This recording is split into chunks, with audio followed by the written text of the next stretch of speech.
बच्चा नहीं लगाना है तो मैंने बंद कर दिया।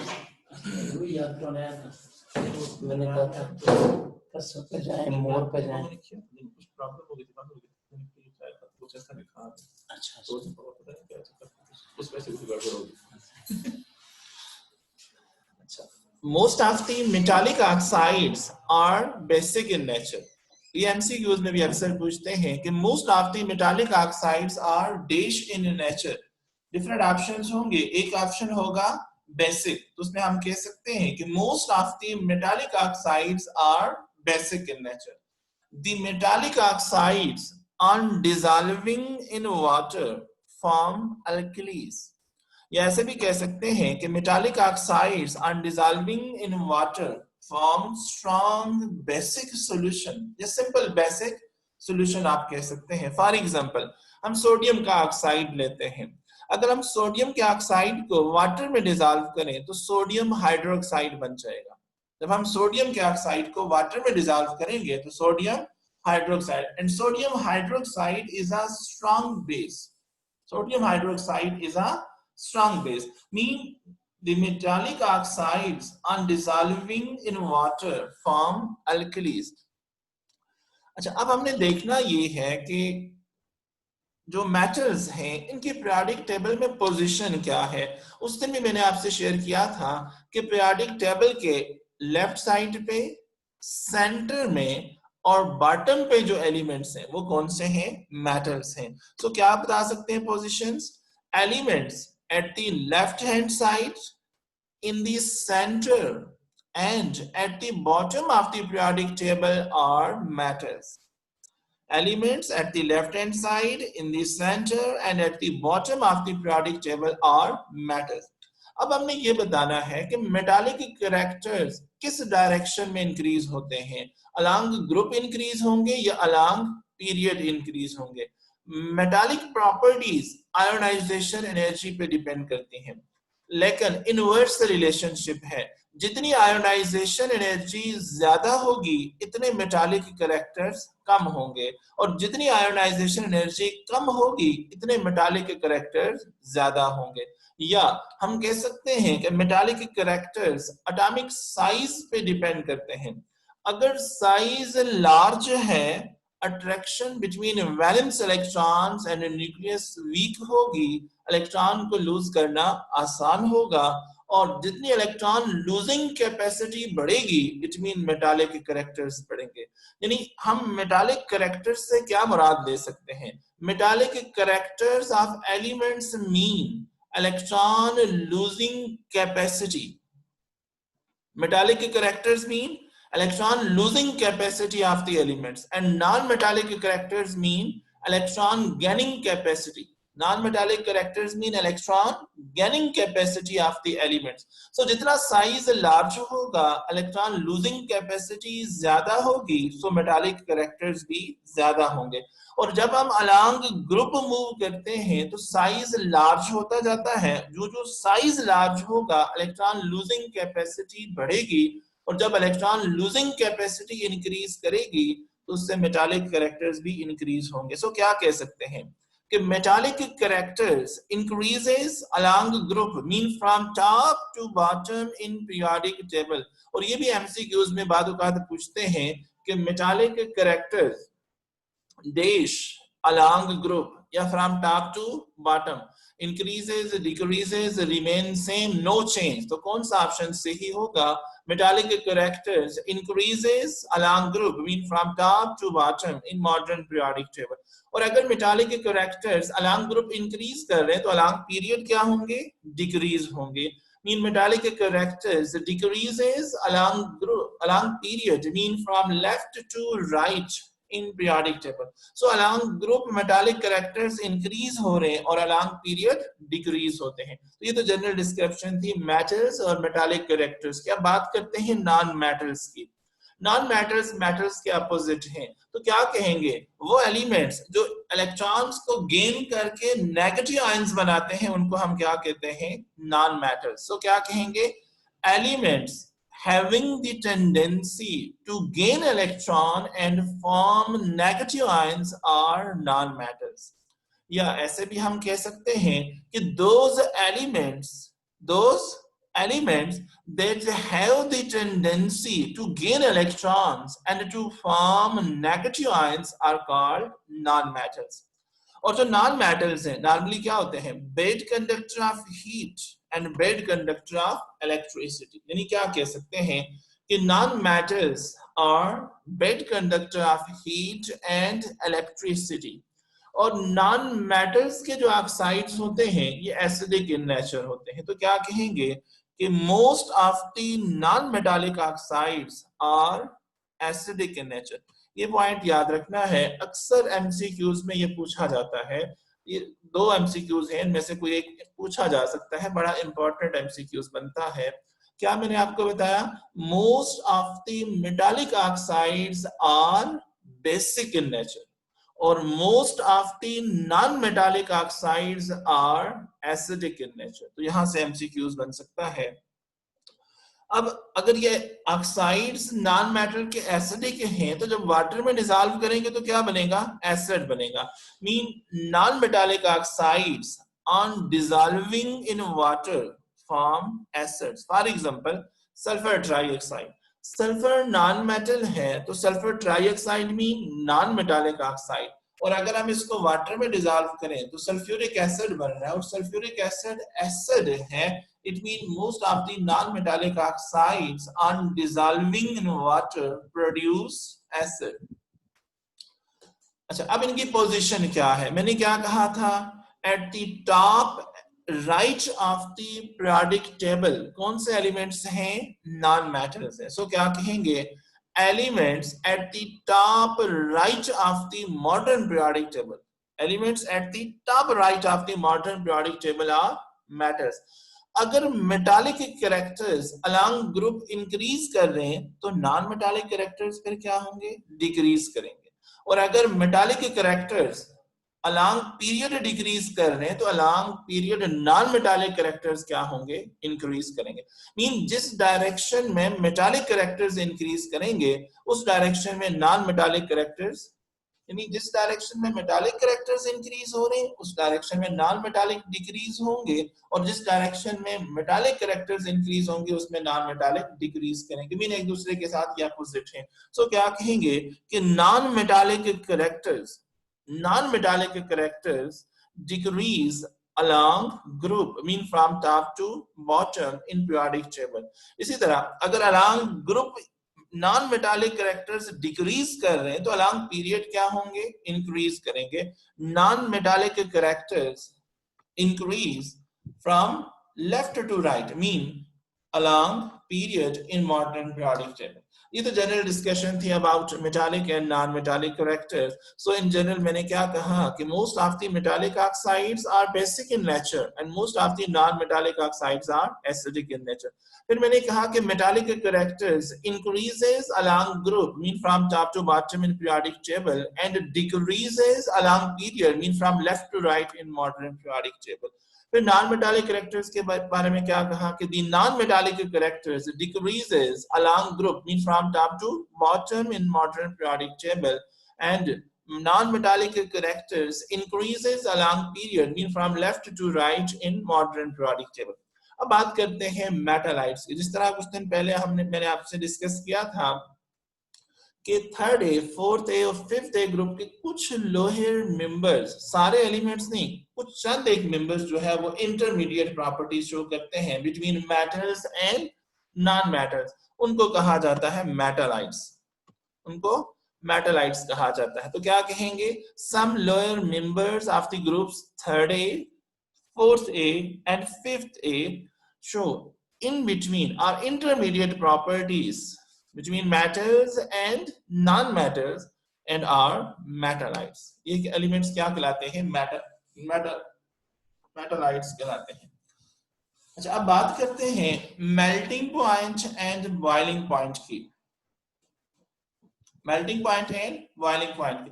अगर आपको याद हो फर्स्ट ईयर में भी हमने बहुत दफा ये बात डिस्कस की है कि melting point and boiling point किस पे डिपेंड करता है. किसी भी सब्सटेंस का melting and boiling point strength of attractive forces पे डिपेंड करता है। जितनी अट्रैक्टिव फोर्सेस स्ट्रांग होंगी इतना melting and boiling point high होगा, और जितनी अट्रैक्टिव फोर्सेस वीक होंगी इतना मेल्टिंग एंड बॉइलिंग पॉइंट लो होगा। Means stronger the attractive forces, higher will be the melting and boiling point.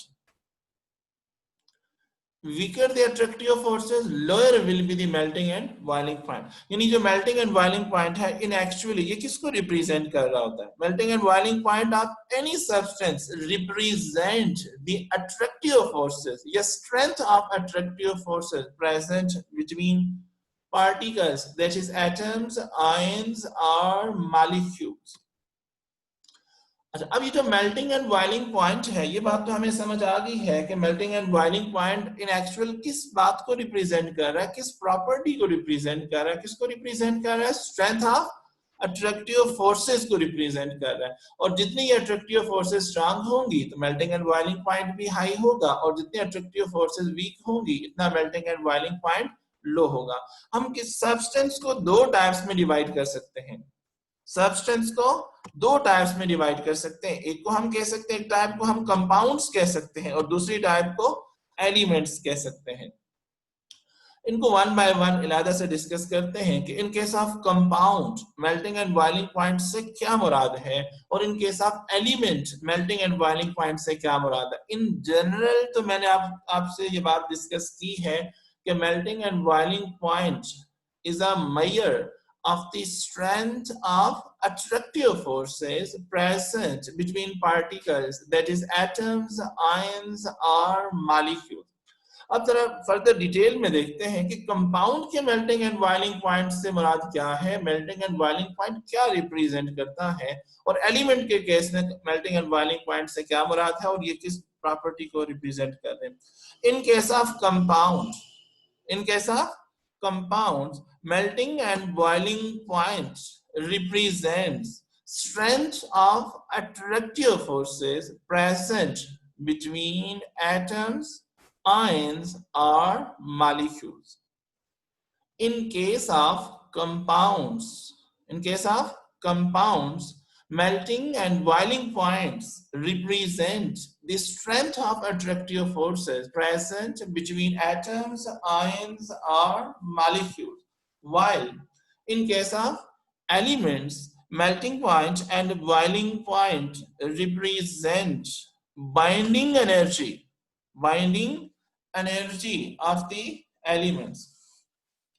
अब कंपाउंड की बात करें, कंपाउंड कैसे बनता है? जब दो या दो से ज्यादा एटम्स आपस में मिलेंगे तो कंपाउंड बनेगा। या तो वो एटम्स मिलके बनाएंगे, या आयंस होंगे, या स्मॉलर मॉलिक्यूल मिलके लार्जर मॉलिक्यूल बनाएंगे। तो अगर एटम्स मिलके कंपाउंड बना रहे हैं तो उन एटम्स के दरमियान जो अट्रैक्शन है वो डिसाइड करेगी कि मेल्टिंग पॉइंट या बॉइलिंग पॉइंट कम होगा या ज्यादा होगा।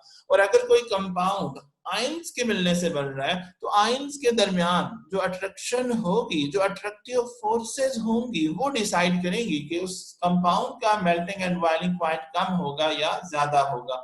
लेकिन अगर कोई कंपाउंड स्मॉलर मॉलिक्यूल की कॉम्बिनेशन से बनता है तो उन स्मॉलर मॉलिक्यूल्स में जो अट्रैक्शन डेवलप होगी वो अट्रैक्शन डिसाइड करेगी, उस अट्रैक्शन की स्ट्रेंथ डिसाइड करेगी कि मेल्टिंग एंड बॉइलिंग पॉइंट कम है या ज्यादा है। लेकिन इन केस ऑफ एलिमेंट्स अगर हम बात करें तो एलिमेंट्स के केस में मेल्टिंग एंड बॉइलिंग पॉइंट किसको रिप्रेजेंट करते हैं? Binding energy. Binding energy mean उस एलिमेंट की, उस एटम की बाइंड करने की एबिलिटी कितनी है।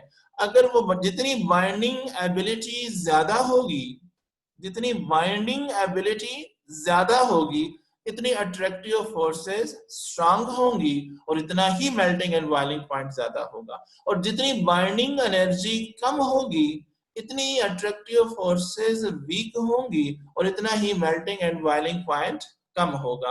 लेकिन बाइंडिंग एनर्जी किस पे डिपेंड करती है?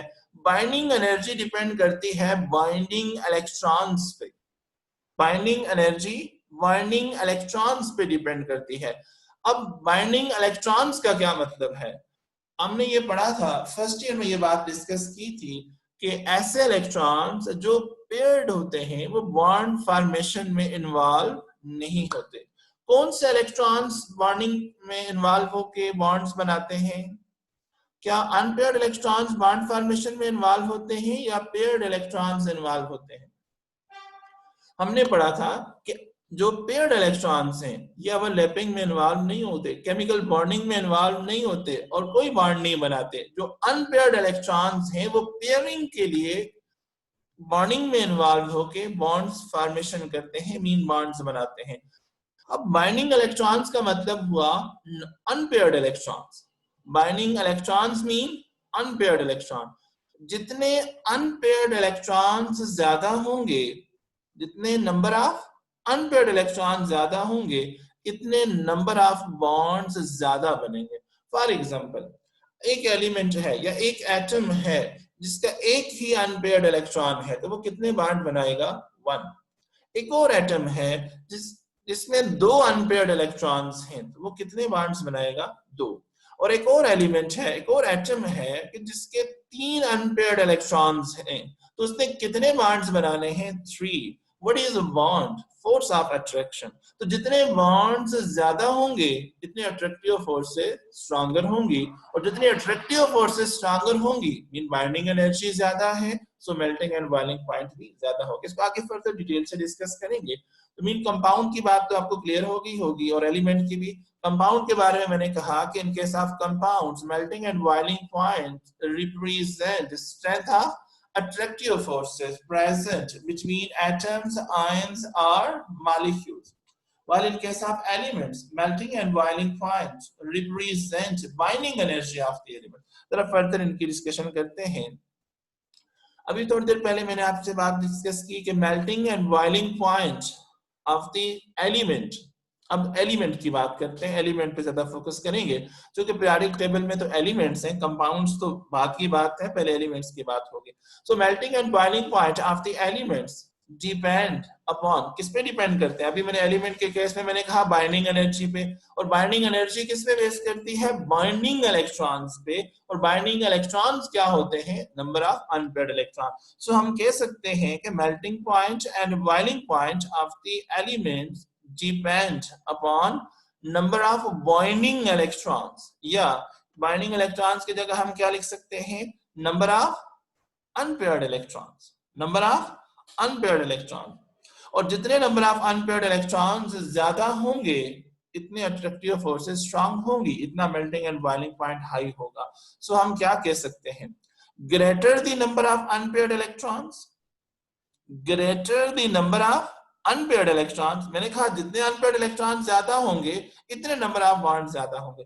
Greater will be the number of bonds formed, greater will be the number of bonds formed. और जितने बॉन्ड ज्यादा है, what is bond? Attraction, attractive forces. और अगर बॉन्ड ज्यादा है तो अट्रैक्शन ज्यादा होगी, मीन अट्रैक्शन या attractive forces between particles become stronger, attractive forces between particles become stronger। So अगर attraction strong हो रही है, it means melting and boiling point क्या होगा? High होगा, increase होता जाएगा। So greater the number of unpaired electrons, greater will be the number of bonds formed, stronger will be the attraction या attractive forces between the particles, so higher will be the melting point and boiling point। So in general melting and boiling point किस पे base कर रहा है? Number of unpaired electrons पे।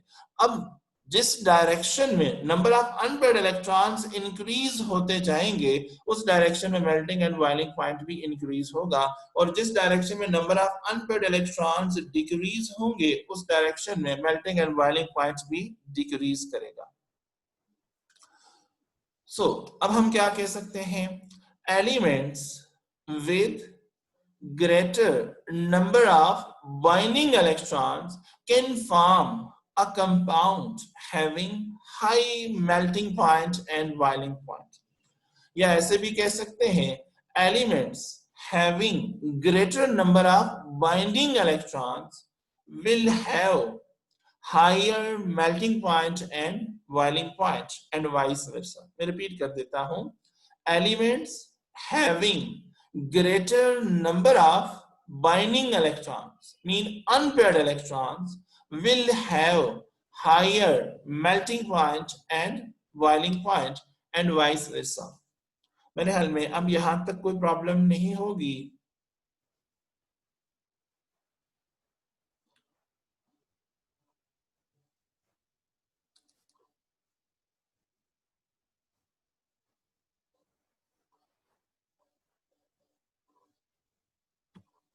अच्छा, अब बात करते हैं ट्रेंड की। What is the trend of melting point and boiling point in periodic table? The trend of melting point and boiling point in periodic table.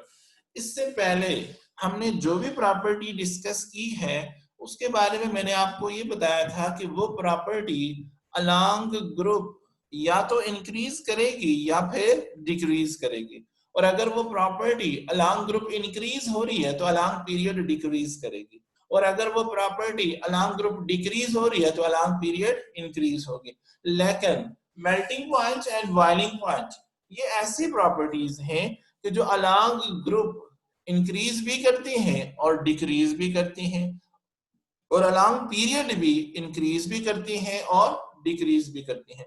ये बात ध्यान में रखनी है कि बाकी जितनी भी प्रॉपर्टीज हैं, जो भी प्रॉपर्टीज अभी तक हमने पढ़ी हैं, वो प्रॉपर्टीज अलोंग ग्रुप या इंक्रीज कर रही थी या फिर डिक्रीज कर रही थी। ऐसा नहीं था कि इंक्रीज भी कर रही हो और डिक्रीज भी कर रही हो, या इंक्रीज या डिक्रीज। इसी तरह अलोंग पीरियड, इससे पहले जो भी प्रॉपर्टीज हमने पढ़ी हैं वो प्रॉपर्टी अलोंग पीरियड या तो इंक्रीज कर रही थी या डिक्रीज कर रही थी।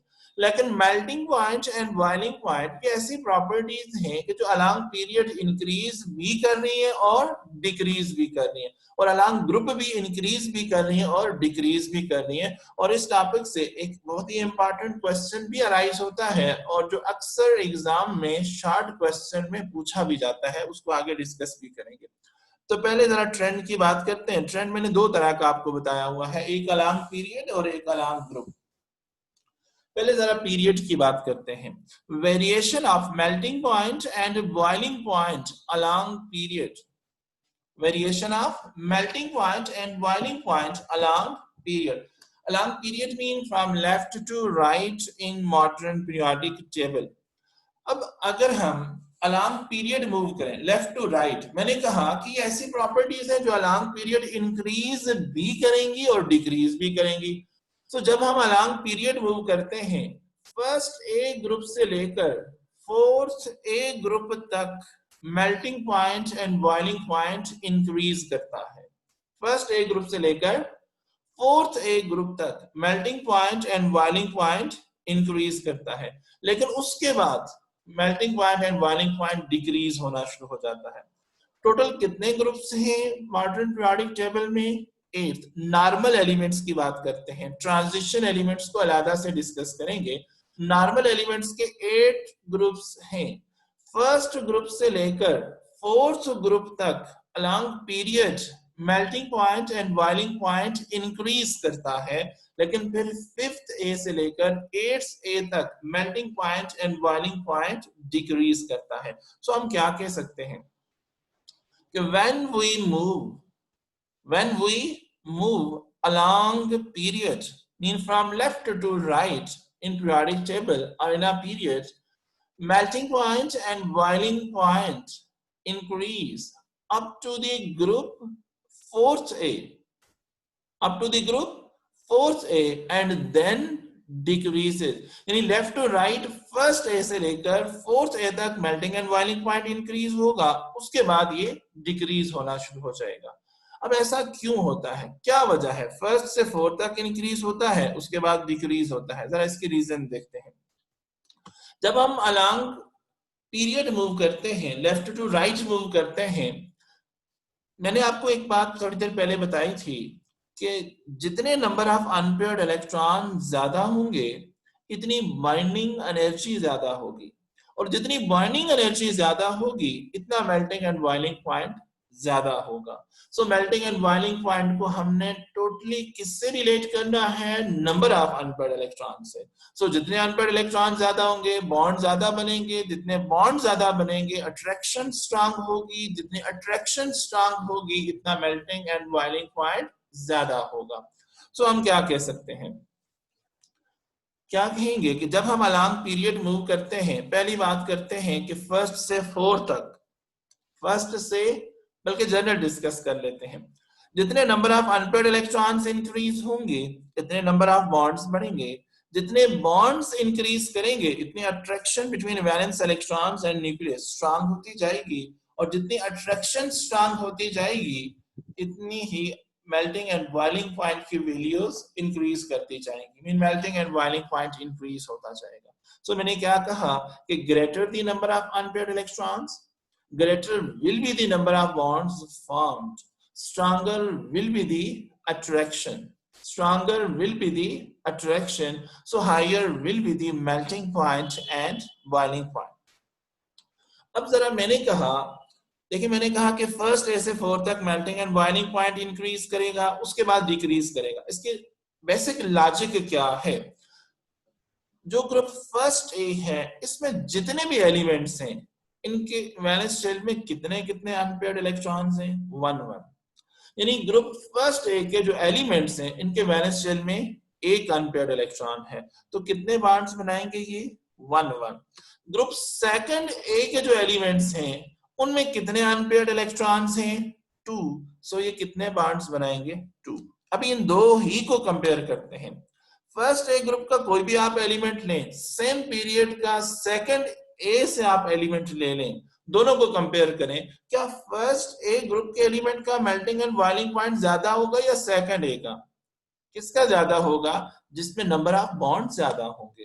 नंबर ऑफ बॉन्ड्स कब ज्यादा बनेंगे? जब नंबर ऑफ अनपेयर्ड इलेक्ट्रॉन ज्यादा होंगे। सो फर्स्ट ए ग्रुप के एलिमेंट्स एक बॉन्ड बना सकते हैं क्योंकि एक अनपेयर्ड इलेक्ट्रॉन है। सेकंड ए ग्रुप के एलिमेंट 2 बॉन्ड्स बना सकते हैं क्योंकि इनमें कितने नंबर ऑफ अनपेयर्ड इलेक्ट्रॉन्स हैं? 2। और थर्ड ए ग्रुप के एलिमेंट्स कितने बॉन्ड्स बना सकते हैं? 3। क्यों 3 बनाएंगे? क्योंकि इनमें 3 अनपेयर्ड इलेक्ट्रॉन्स हैं। और फोर्थ ए ग्रुप के एलिमेंट्स कितने बॉन्ड्स बना सकते हैं? 4। क्यों 4 बनाएंगे? क्योंकि इनके पास 4 अनपेयर्ड इलेक्ट्रॉन है। फर्स्ट ग्रुप से लेकर फोर्थ ग्रुप तक number of unpaired electrons increase होते जा रहे हैं। 1 2 3 4। जो जो number of unpaired electrons increase होते जाएंगे नंबर ऑफ बॉन्ड ज्यादा बनते जाएंगे। फॉर एग्जाम्पल ग्रुप फर्स्ट में सेकंड पीरियड के मेंबर जरा लेते हैं। ग्रुप फर्स्ट में सेकंड पीरियड में कौन सा एलिमेंट है? लिथियम। अब लिथियम कितने बॉन्ड्स बनाएगा? ओनली 1। क्यों लिथियम एक ही बॉन्ड बना सकता है? क्योंकि लिथियम फर्स्ट ए ग्रुप से बिलोंग करता है और इसके पास एक ही अनपेयर्ड इलेक्ट्रॉन है। अब सेकंड पीरियड ही में ग्रुप फोर्थ का एलिमेंट लेते हैं, कार्बन। जब हम कार्बन की बात करते हैं हम कहते हैं कि कार्बन कितने बॉन्ड बनाता है? 4। क्यों कार्बन 4 बॉन्ड बनाता है और लिथियम एक ही बॉन्ड बना सकता है? क्योंकि लिथियम के पास एक ही अनपेयर्ड इलेक्ट्रॉन है, जबकि ग्रुप फोर्थ के एलिमेंट कार्बन उसके पास 4 अनपेयर्ड इलेक्ट्रॉन्स हैं। सो जितने नंबर ऑफ अनपेयर्ड इलेक्ट्रॉन ज्यादा होंगे नंबर ऑफ बॉन्ड ज्यादा बनेंगे। जितने बॉन्ड ज्यादा बनेंगे अट्रैक्शन ज्यादा होती जाएगी, और जितनी अट्रैक्शन ज्यादा होगी मेल्टिंग एंड बॉइलिंग पॉइंट ज्यादा होता जाएगा। सो फर्स्ट से फोर्थ तक क्यों जो है melting and boiling point increase कर रहा है? क्योंकि number of unpaired electrons increase कर रहे हैं। उसके बाद क्यों डिक्रीज कर रहे हैं? जरा जनरल डिस्कशन करते हैं यहाँ पे। अब जो ग्रुप फिफ्थ ए है इसके एलिमेंट्स में कितने अनपेयर्ड इलेक्ट्रॉन्स हैं? 3। देखिए फर्स्ट ए से लेकर फोर्थ ए तक नंबर ऑफ अनपेयर्ड इलेक्ट्रॉन्स क्या हो रहे हैं? इंक्रीज। लेकिन उसके बाद डिक्रीज होना शुरू हो जाएंगे। मसलन कैसे? फिफ्थ ए में कितने हैं? 3 हैं। सिक्स्थ ए में कितने हैं? 2 अनपेयर्ड इलेक्ट्रॉन। अब सेवंथ में कितने हैं? ओनली 1। और एट्थ में कितने हैं? 0। एट्थ ग्रुप जिनको नोबल गैसेस कहते हैं, ये 0 ग्रुप एलिमेंट्स कहा जाता है, उनमें कोई अनपेयर्ड इलेक्ट्रॉन नहीं है। इस वजह से वो बॉन्ड फॉर्मेशन में इन्वॉल्व नहीं होते और वो बॉन्ड्स भी नहीं बनाते। अब कौन से ग्रुप से लेकर किस ग्रुप से किस ग्रुप तक नंबर ऑफ अनपेयर्ड इलेक्ट्रॉन बढ़ रहे हैं? फर्स्ट से फोर्थ तक। और किस ग्रुप से किस तक कम हो रहे हैं? फिफ्थ से एट्थ तक। सो जिन ग्रुप्स में number of unpaired electrons increase करेंगे melting and boiling point increase करेगा, और जिनमें number of unpaired electrons decrease कर रहे हैं तो melting and boiling point decrease करेगा। इसका मतलब फर्स्ट से फोर्थ तक क्यों melting and boiling point increase हो रहा है? क्योंकि number of unpaired electrons increase कर रहे हैं। और उसके बाद क्यों डिक्रीज कर रहा है melting and boiling point? Along period increase भी हो रहा है, डिक्रीज भी हो रहा है। फर्स्ट से फोर्थ तक इंक्रीज हो रहा है, फिफ्थ से एट तक डिक्रीज हो रहा है। क्यों? नंबर ऑफ अनपेड इलेक्ट्रॉन्स के बेस पे। सो इस बेस पे हम इसको एक्सप्लेन कर सकते हैं। So हम क्या कह सकते हैं कि when we move along period, mean from left to right in modern periodic table, melting point and boiling point increase up to the group fourth A and then decrease. क्यों decrease होता है, क्यों increase होता है, ये reason मैंने आपको बताई है। क्या बताई है? क्योंकि फर्स्ट से फोर्थ ग्रुप तक number of unpaired electrons increase करते हैं, उसके बाद number of unpaired electrons decrease करते हैं, जिसकी वजह से फर्स्ट से फोर्थ ए ग्रुप तक melting point and boiling point increase करता है और उसके बाद melting and boiling point decrease करता है। तो इन जनरल आप यहाँ पे क्या कह सकते हैं? मैंने क्या कहा कि when we move along the period in periodic table, melting point and boiling point increase up to the middle of the series and then decreases. यानी ये दो तरह से पूछा जा सकता है क्वेश्चन। एक पूछा जा सकता है कि why melting point and boiling point of the elements increase up to the middle of the series and then decreases। और इसी क्वेश्चन को ऐसे भी पूछा जा सकता है, ये क्वेश्चन मैं रिपीट कर देता हूं, why melting point and boiling point of elements increase up to the middle of the series and then decrease। या इसी को ऐसे पूछा जा सकता है, why melting point and boiling point of the elements increase up to the group fourth A and then decrease। इसकी क्या वजह? एक ही बात है, जिस तरह भी पूछा जाए इसके आंसर में आपने यही लिखना है, melting point and boiling point of the elements depend upon number of unpaired electrons। Is number of unpaired electrons increases up to the group fourth A, या is number of unpaired electrons increases up to the middle of the series and then decreases। यानी answer क्या बनता है? Melting point and boiling point of the elements depend upon number of unpaired electrons। Is number of unpaired electrons increases up to the middle of the series or up to the group fourth A and then decreases। That's why melting point and boiling point of the elements increases up to the middle of the series and then decreases, or that's why melting point and boiling point of the elements increase up to the group fourth A and then decreases। इसकी further detail इंशाल्लाह next discuss करेंगे। तो अगर किसी के ज़हन में कोई क्वेश्चन है तो पूछ सकते हैं।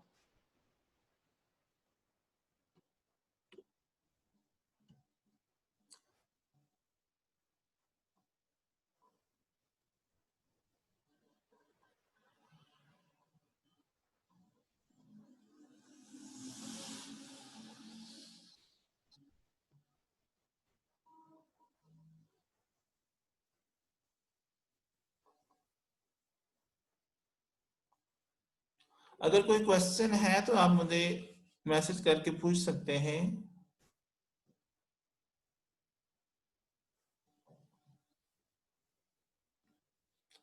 मेरे ख्याल में कोई क्वेश्चन नहीं है। ठीक है, बाकी इंशाल्लाह ग्राफिकल एक्सप्लेनेशन और बाकी जो फर्दर रीजनिंग है वो इंशाल्लाह नेक्स्ट डिस्कस करेंगे। ठीक है, अल्लाह हाफिज।